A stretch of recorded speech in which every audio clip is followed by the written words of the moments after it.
From JBS Studios in Greater New York, this is the JBS News Update with Teisha Bader. I'm Teisha Bader with the JBS News Update for Monday, March the 25th, 2019.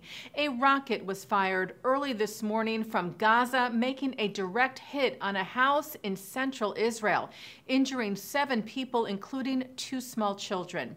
The IDF said red alert sirens sounded at approximately 5:20 a.m. local time throughout the Sharon and Emek Hefer regions north of Tel Aviv, waking shocked residents of the normally quiet area and sending them scrambling for safe rooms and bomb shelters. The home in the town of Mishmoret, 75 miles from Gaza, was destroyed by the rocket. The home's residents, all members of the same family, including a 3-year-old and a 6-month-old, sustained between moderate to light injuries. IDF Captain Libby Weiss was outside of that home earlier today. Hi everyone, my name is Captain Libby Weiss, and I'm standing in front of what is left of the Wolf family home here in Mishmeret, Israel. As you can see, the home here is all but destroyed. After today at around 5 in the morning, a rocket that was launched by Hamas from the Gaza Strip directly hit the house here behind me.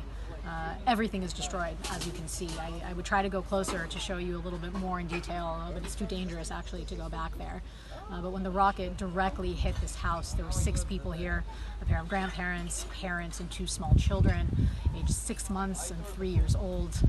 Everybody was injured, everybody was taken to the hospital, and miraculously, and it's truly a miracle, nobody was killed, everybody has survived. And in the IDF, we really hold Hamas responsible for this. We know that the rocket that was launched here from the Rafi region in southern Gaza was produced by Hamas, was launched by Hamas. And it's clear to us that this is part of Hamas's greater tactic of terrorizing the state of Israel. So we hold them responsible, and we will do whatever we need to do to bring back calm, certainly to the Wolf family, but to everybody else living in the state of Israel. It was not clear who fired the rocket, but the IDF holds terror group Hamas responsible for any violence coming out of Gaza, and the type of rocket used also points to Hamas. Israel began its military response this evening to the rocket attack, striking numerous Hamas terror positions throughout Gaza. The IDF earlier today called up 2 additional brigades as well as reservists to the Gaza region and deployed additional Iron Domes in central Israel. Israeli Prime Minister Benjamin Netanyahu, who flew to Washington yesterday, called the incident a criminal attack on the state of Israel. The Prime Minister is now heading back to Israel, cutting his U.S. trip short in light of the situation. The Prime Minister did meet earlier today with U.S. President Donald Trump at the White House, where the two signed a declaration formally recognizing Israel's sovereignty over the Golan Heights. Tomorrow, Netanyahu was supposed to address the AIPAC National Policy Conference, but the Prime Minister said that after the meeting with the President today, he would immediately return to Israel to oversee the response to the rocket attack firsthand. And the AIPAC National Policy Conference began yesterday in Washington. Speakers today included former IDF Chief of Staff Benny Gantz, who is running against Netanyahu in Israel's upcoming elections, former U.S. Ambassador to the United Nations Nikki Haley, New York Mayor Bill de Blasio, and U.S. Vice President Mike Pence, who condemned the anti-Israel and anti-Semitic language used recently by Minnesota freshman Democratic lawmaker Ilhan Omar. Pence said Omar should not have a seat on the House Foreign Affairs Committee.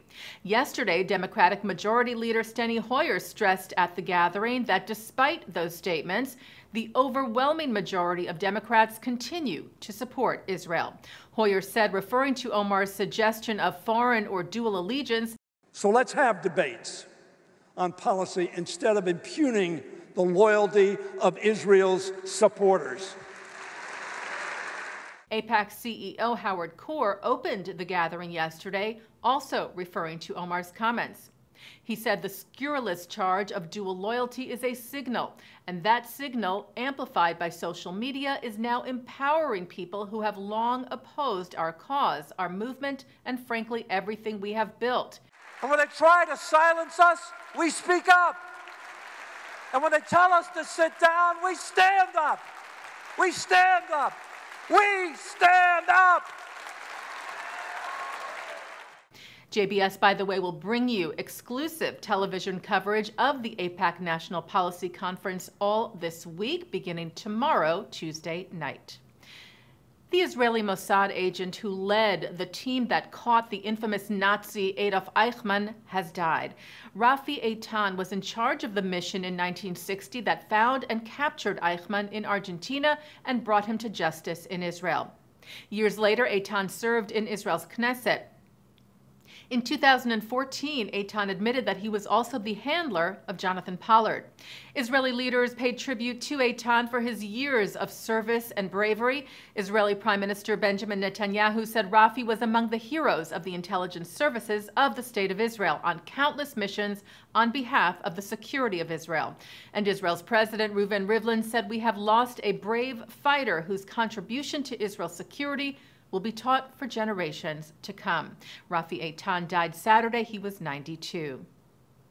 Well, Israel's lunar lander Bereshit sent new images and footage back to Earth this weekend. Space IL and Israel Aerospace Industries engineers downloaded new images and videos taken by the spacecraft at different heights and times, including photos of the Earth, a beautiful sunrise from Bereshit's perspective, and a selfie video from aboard the lander.